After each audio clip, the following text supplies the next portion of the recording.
सभी परम सम्मानित साथियों को मेरा सादर जय भीम। एवं आज बड़ी तादाद में सारे कार्यकर्ता क्षेत्र से यहाँ पधारे हैं। ये सभी बहुत बहुत साधुवाद के पात्र हैं।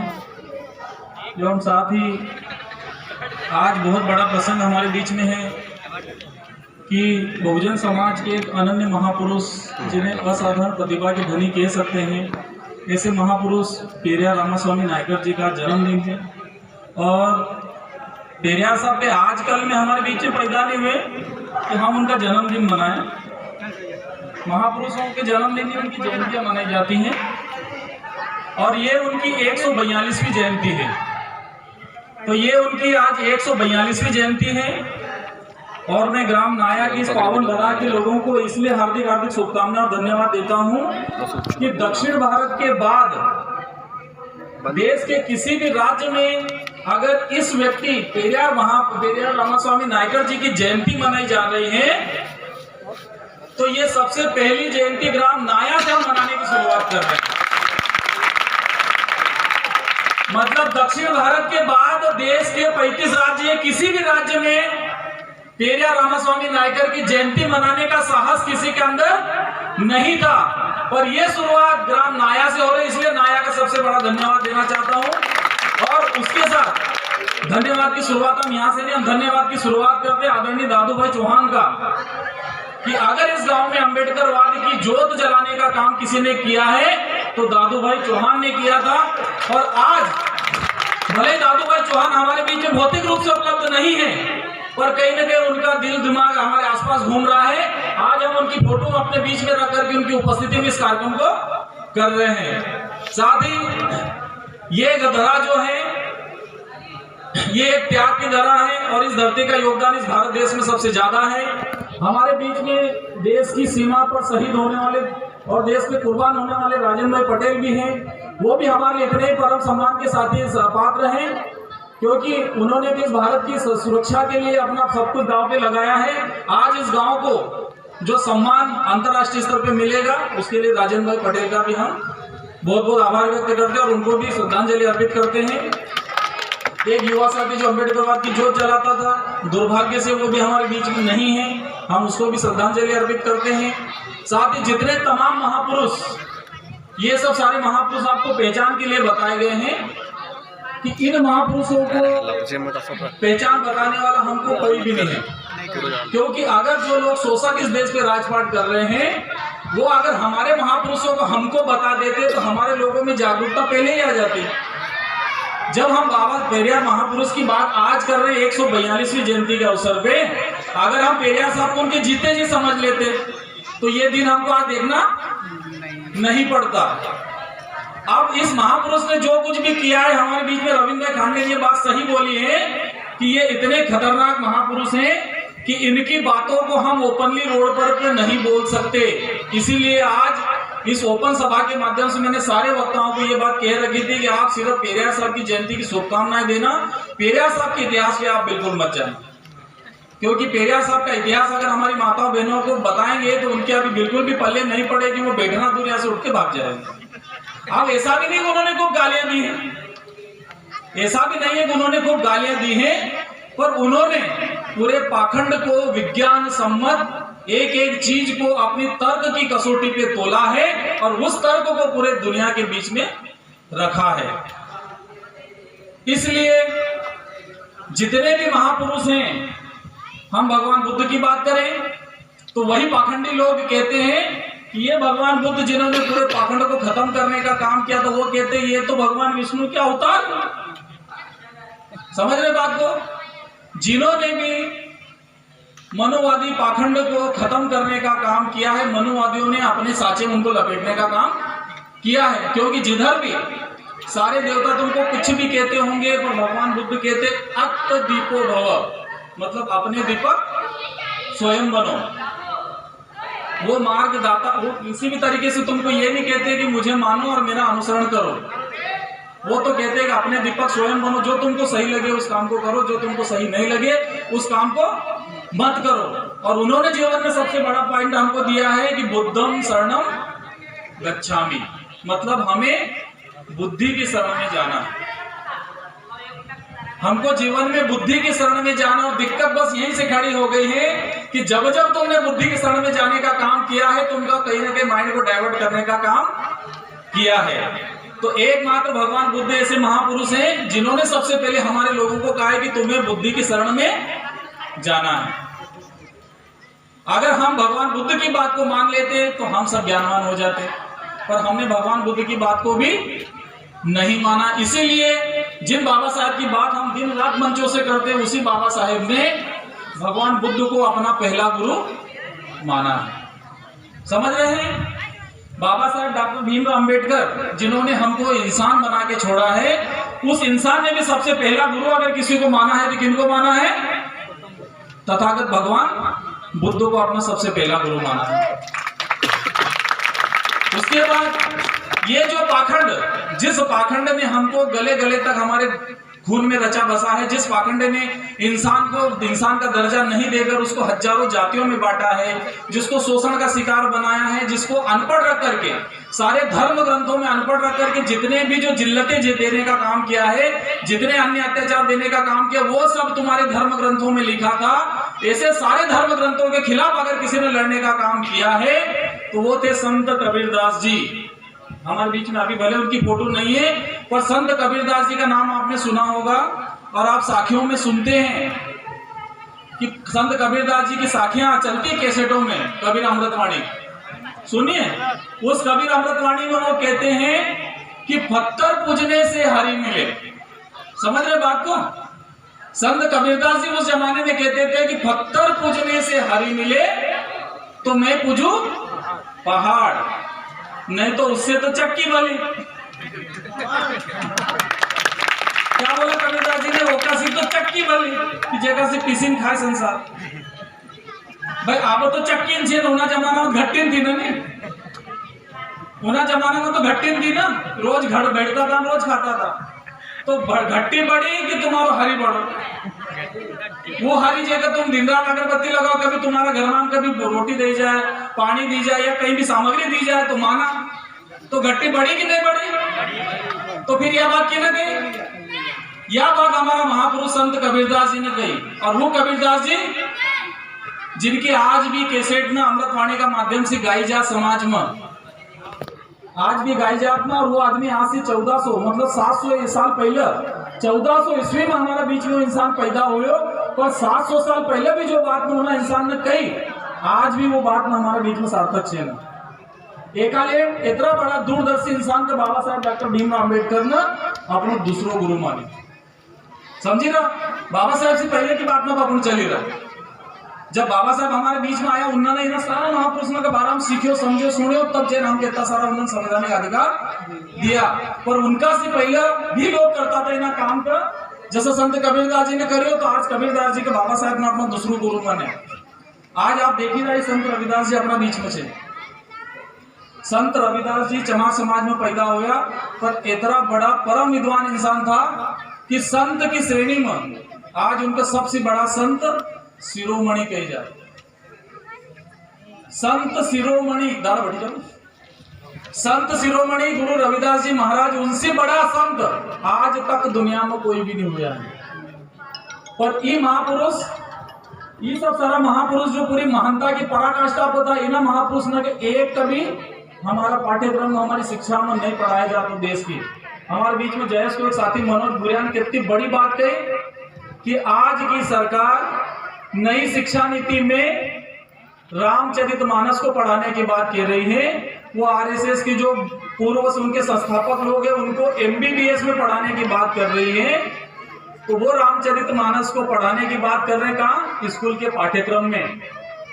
तो आप इस बात से अंदाजा लगा लो कि हमारी यंग जनरेशन आज रामायण और महाभारत को, रामचरितमानस को पढ़ के वहां क्या करेगी? अगर इतना ही पढ़ाने का शौक था तो इस बाप को पढ़ा देते भाई, इस बाबा साहेब डॉक्टर भीमराव अंबेडकर को पढ़ा देते, जिसको दुनिया सिंबल ऑफ नॉलेज कहती है, जिसके संविधान पे पूरा देश तो चलता चलता, दुनिया के अधिकतर देश बाबा साहेब को सिंबल ऑफ मतलब ज्ञान का प्रतीक मानते। ऐसे व्यक्ति को तुम पढ़ाते तो तुम्हारी आने वाली जनरेशन को कहीं ना कहीं अक्कल आती। तो इतने बड़े महापुरुष को दबाने का काम किया, और तुम वो रामचरितमानस जिसका पोस्टमार्टम पेरियार साहब ने कर दिया। उसका पोस्टमार्टम सच्ची रामायण नाम की एक किताब उन्होंने लिखी थी, और ट्रू रीडिंग करके सच्ची रामायण एक किताब लिखी थी उन्होंने। तो दक्षिण भारत, वो तमिल भाषी थे, दक्षिण भारत के पैदा हुए थे, तमिल भाषी थे। उन्होंने तमिल भाषा में जो किताब लिखी हम लोगों तक इसलिए नहीं आ पाई कि वो तमिल भाषा में जो चीजें लिखते थे उनको ट्रांसलेट करके हमारे बीच में लाने वाला कोई व्यक्ति नहीं था, और अगर कोई था भी तो उसमें इतनी हिम्मत नहीं थी जो उन्होंने पोस्टमार्टम करके लिखा है कि उसको कोई भी अपने क्षेत्र में लाके बता दे।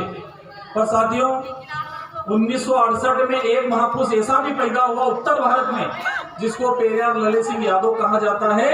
उन्होंने इनकी लिखी गई सच्ची रामायण को हिंदी में अनुवाद करके छपवा दिया, और जब उस किताब को हिंदी में उन्होंने अनुवाद करके छपवा दिया तो उत्तर प्रदेश की सरकार पेरियार ललित सिंह यादव के खिलाफ लड़ गई और सारी किताबें जब्त करवा दी, और किताबें जब्त करवाने के बाद हाई कोर्ट में केस दायर करवा दिया, और हाई कोर्ट में केस दायर करवा दिया तो वहां पर भी पेरियार ललित सिंह यादव हाई कोर्ट के केस को जीत गए।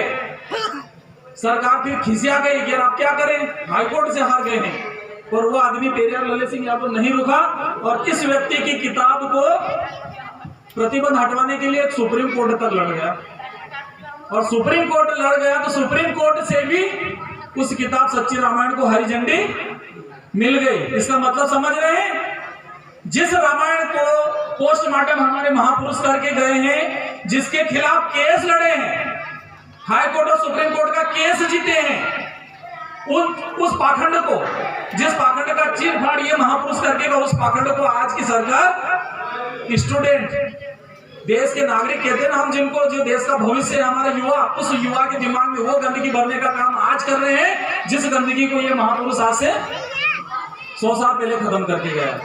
तो समझ रहे हैं आज देश किस दिशा में जा रहा है। इसलिए हमको ऐसे छोटे मोटे आयोजनों के माध्यम से अपने महापुरुषों की बातें अपने लोगों को बताने की जरूरत है, और अगर आज भी हम अपने महापुरुषों को अपने लोगों को नहीं बताएंगे तो अपने लोगों का कभी भला होने वाला नहीं है। क्योंकि बाबा साहब अपने को कहते थे, ये बात शुरू में कभी नहीं बोल दी थी कि जो कौम अपना इतिहास नहीं जानती वो कौम कभी अपना इतिहास नहीं बना सकती है।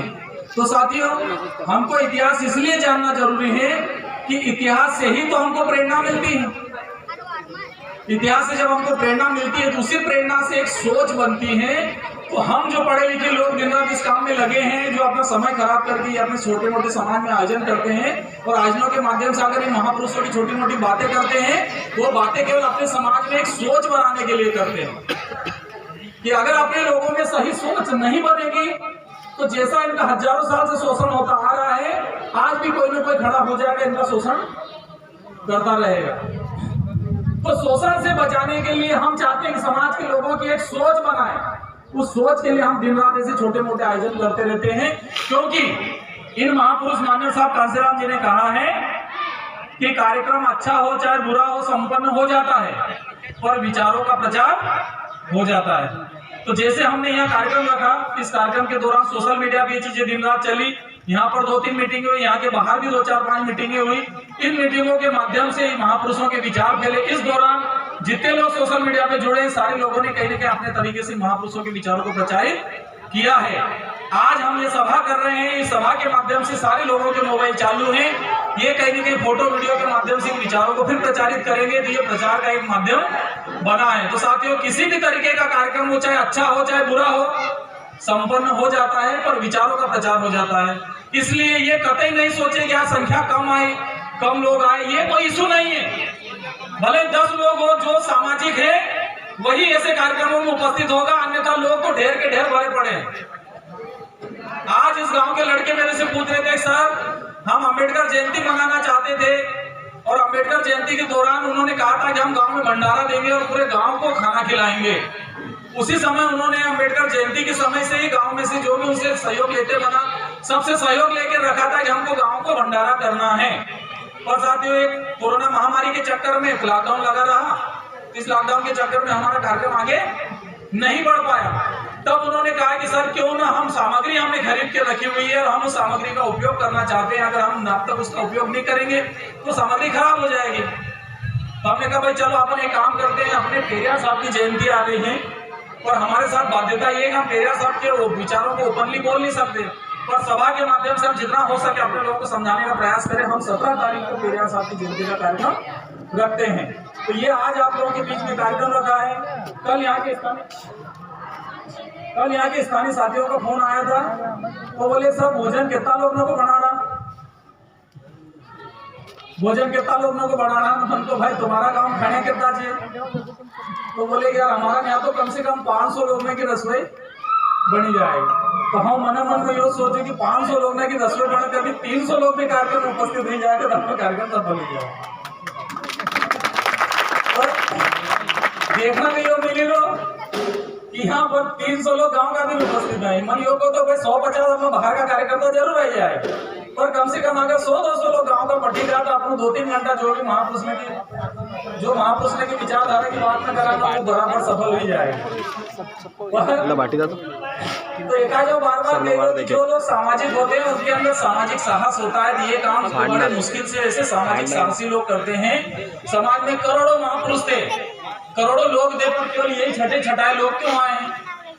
अब ये सोचने की बात है आज के वर्तमान युवा साथियों को कि समाज को जोड़ने का काम जिन महापुरुषों ने हमारे लिए किया है, आप लोग इस चीज को माइंड करें कि भारत के शिक्षा व्यवस्था में, भारत के पाठ्यक्रम में कहीं से कहीं तक हमको इन महापुरुषों के बारे में पढ़ने को नहीं मिलता है। अंग्रेज इस देश में आए, ये देश का टर्निंग पॉइंट था कि अंग्रेज आए तो हमको पढ़ने लिखने का मौका मिला। अन्यथा सारे धर्म ग्रंथ जितने भी मनुवादियों ने रचे हैं, सारे धर्म ग्रंथों ने हमको पढ़ने की मनाही कर रखी थी। अभी हमने भाई ने किसी ने कहा था कि रामायण भी कहते हैं कि ढोल गवार शुद्ध पशु नारी ये सब ताड़न के अधिकारी। जिन ग्रंथों में हमारे पढ़ने के रास्ते बंद कर रखे उन ग्रंथों को हमारे घरों में तक पहुंचा दिया, पर जिस ग्रंथ ने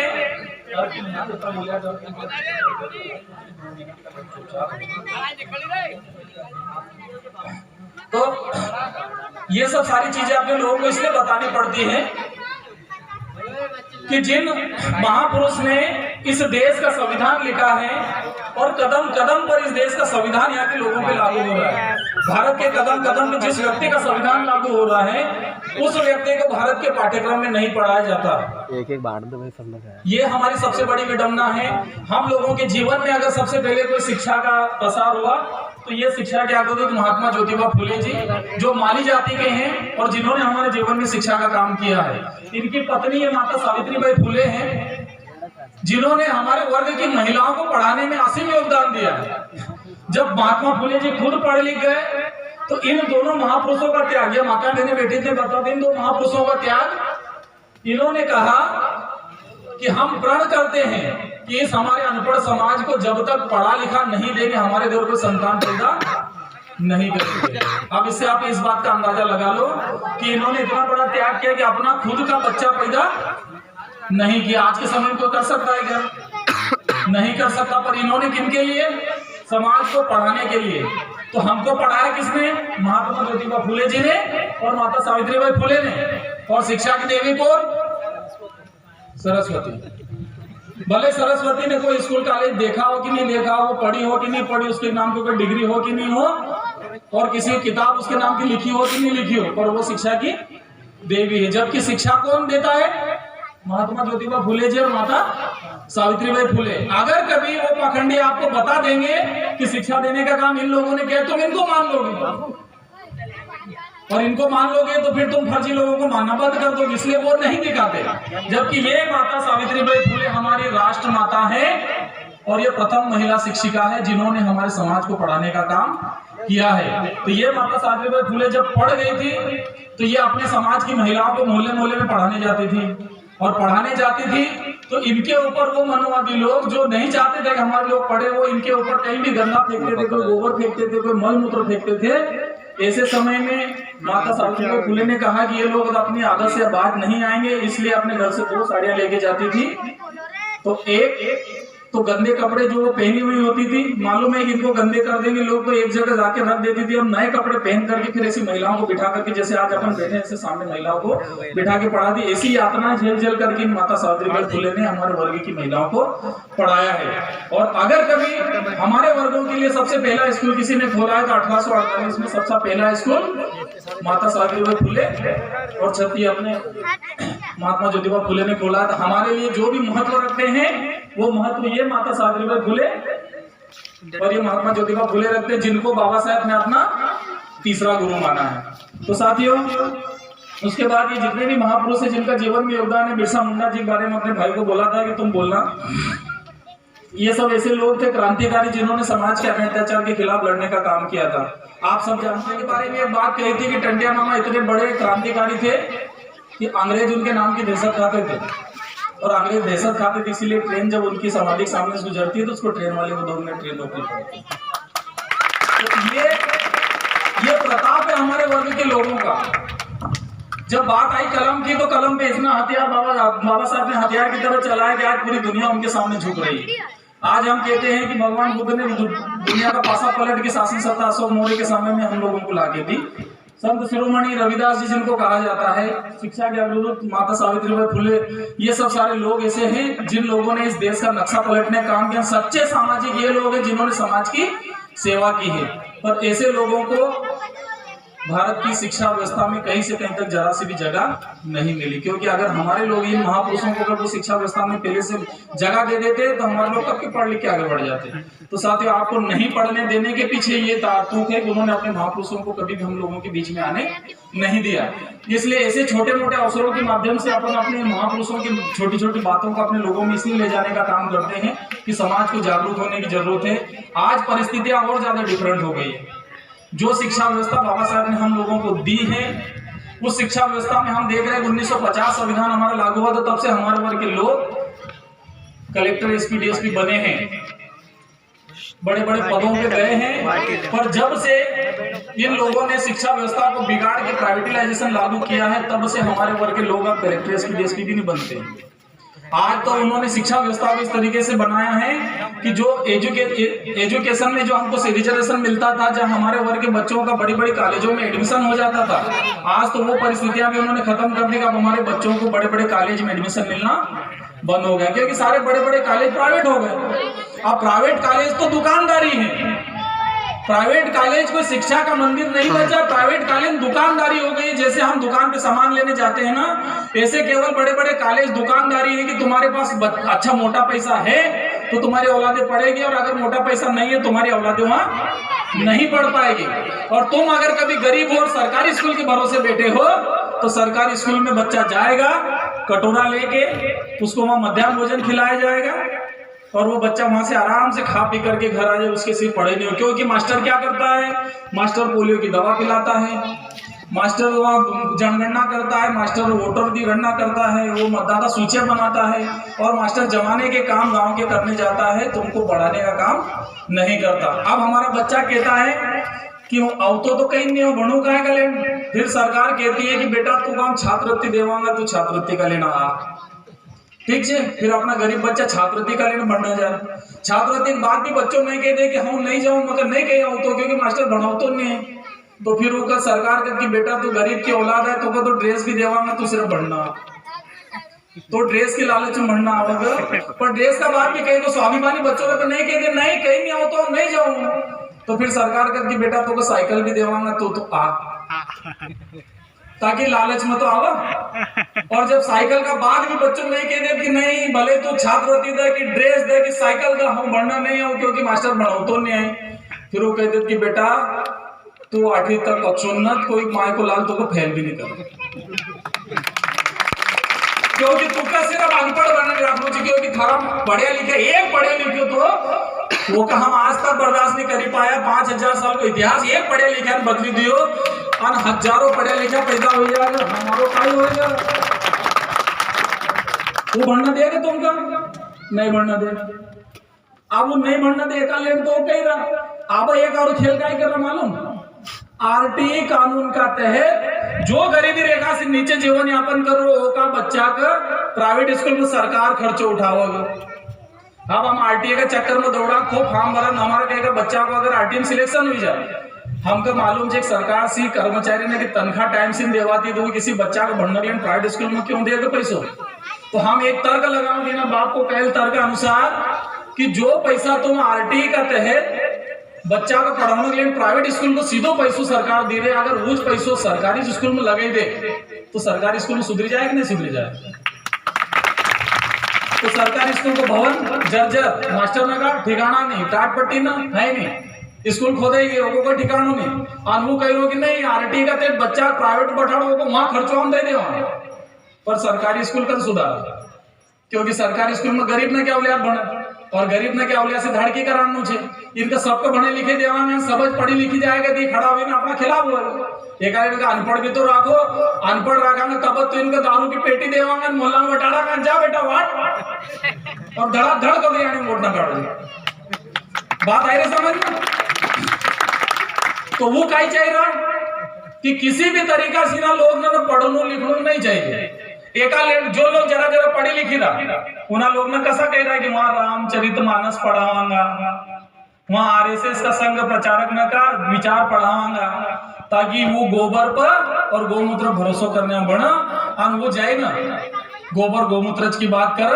अब डॉक्टर लोग ने बताओगे कि गोबर और गौमूत्र का फायदा, अब डॉक्टर अगर वहां कभी ऐसी शिक्षा ली ना डॉक्टर बनेगा, फिर वो योज कहेगा कि एक टाइम इतरो सुइयो गोबर खा जाए, सुबह भैंसी को, दोपहर में गाय को, संजात बकरी के लिए खाली और गौमूत्र अनिवार्य। तो फिर आशा डॉक्टर बनी ना होगा, बताओ आशा लोग चाहिए वो देश के चलाऊंगा, आप समझे ना। जो सार्वजनिक उपक्रम जहां पर बाबा साहब के संविधान के अनुसार हमको नौकरियां मिलती थी, आज वो सार्वजनिक क्षेत्र मात्र 3% बचे हैं। देश के 100 में से 3% केवल सार्वजनिक क्षेत्र बचे हैं। उन सार्वजनिक क्षेत्रों में केवल सरकारी नौकरियां हैं और उन सरकारी नौकरियों में भी हमारा कोटा आज तक खाली पड़ा है। हमको 15% का रिजर्वेशन बाबा साहब ने संविधान में दिया है। आजाद भारत के बाद आज तक केवल 12% भरा गया है। हमारे हिस्से का भी 2.5% खाली पड़ा है।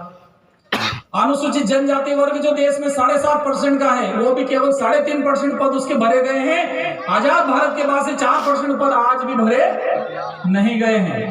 ओबीसी इस देश में 52% का है, पर कुल मिला के ओबीसी को मात्र मिल रहे हैं 8% नौकरियां हैं। उनके हिस्से का कितना खाली है? मात्र 52 में से 8%, क्योंकि ऑलरेडी उनको 27 दे रहे थे, पहले से 25 तो वो खा रहे थे और 27 दे रहे, तो 27 में से मात्र 8% भरा गया। उनके हिस्से का 19% भी वो लोग खा रहे हैं। अब हम उनको कहते हैं कि भाई तुम नौकरियों की गणना करवा लो कौन ज्यादा खा रहा है, उसके बाद भी कहते हैं आरक्षण से देश का नुकसान हो रहा है।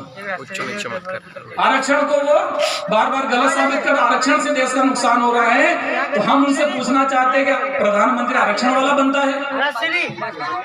भाई देश को तो चलाता है प्रधानमंत्री, कर्मचारियों से देश नहीं चलता।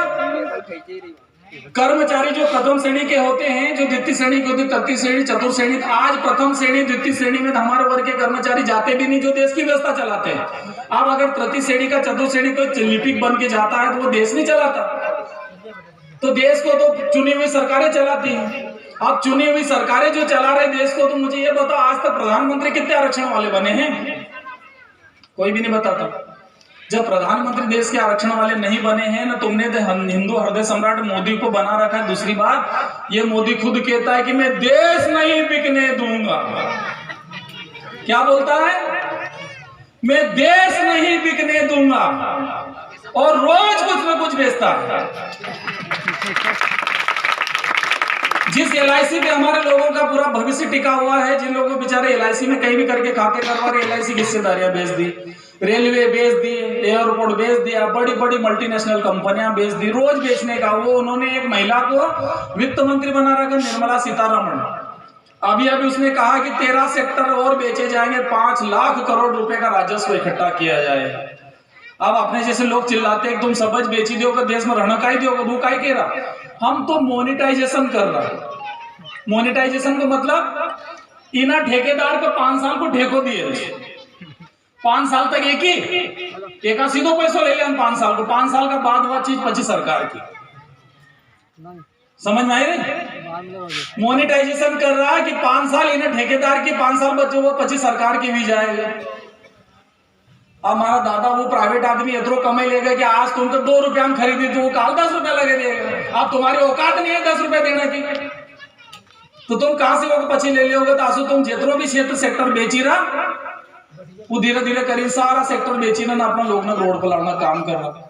अब आज तुम छोटा छोटा उदाहरण स्कूल से मैंने बताया कि स्कूल में तुम्हारे पास पैसा हो तो बच्चा पढ़ेगा, नहीं तो मध्याह्न भोजन खाने घर ही जाएगा।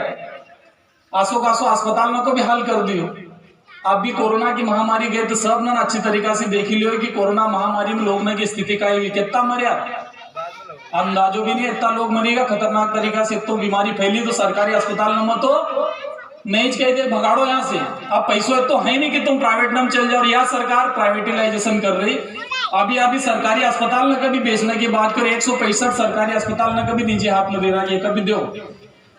पहले एक अंदाजो रहते तो कि सरकारी में जावा तो सही थोड़ा बहुत इलाज होगा, सरकारी को नाव सुने नहीं आदमी घर से निकलते हैं। लाखों रुपए तुम्हारे पास हो तो तुम मरीज कमा लीजिए सको, तुम्हारे पास नहीं पैसा तुम अस्पताल की बात भी नहीं सोच सकता। तो ये प्राइवेटाइजेशन का नुकसान हमारी औलादों को आने वाले समय में होगा। और इन्होंने जो शिक्षा व्यवस्था को बर्बाद करने का काम इसीलिए कर रहे हैं कि ये जनरेशन ज्यादा जागरूक हो चुकी है, और ये जागरूक जनरेशन को आज अगर कभी नहीं रोका गया तो आने वाले समय में ये लोग शासन सत्ता भी अपने हाथ से ले लेंगे। साथियों, पानी गरजी रो अपन नहीं चाहता कि अपनी रसोई बने नीचे वो को नुकसान है, कार्यक्रम मारो अपन समय समय पे चलता फिरता रहूंगा, बाद में खत्म होने वाले हैं नहीं। और किसी दिन आएंगे अपन यहाँ बीच में बैठांगा ना अपनी बात में रखांगा।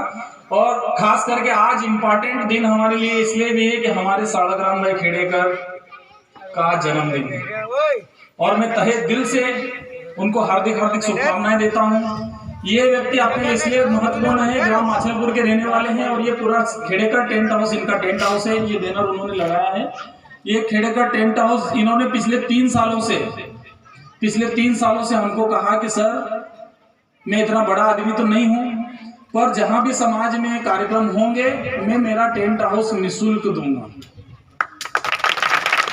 इस व्यक्ति ने पिछले 3 सालों से हमको निःशुल्क टेंट की सेवा दे रहे हैं। इसकी वजह से हम समाज के बीच में से चले जाते हैं, क्योंकि हमको एक एक्स्ट्रा टेंशन नहीं रहता कि अपने को टेंट का पैसा चुकाना है। टेंट उनकी तरफ से हमेशा अपने को निःशुल्क मिलता है, जिसकी वजह समाज में से बड़े बड़े आयोजन हो जाते हैं। इसलिए सारे लोग उनके लिए ताली बजा और उनको असीम शुभकामनाएं दें। वो दीर्घायु हो, हमेशा स्वस्थ रहें। हम अम्बेडकर पेरियार मिशन से उनको तहे दिल से पुनः हार्दिक हार्दिक शुभकामनाएं देते हैं। साथ ही इस कार्यक्रम को संपन्न करवाने के लिए यहाँ की जितनी युवा टीम जो पिछले 7-8 दिनों से लगी है, ये सब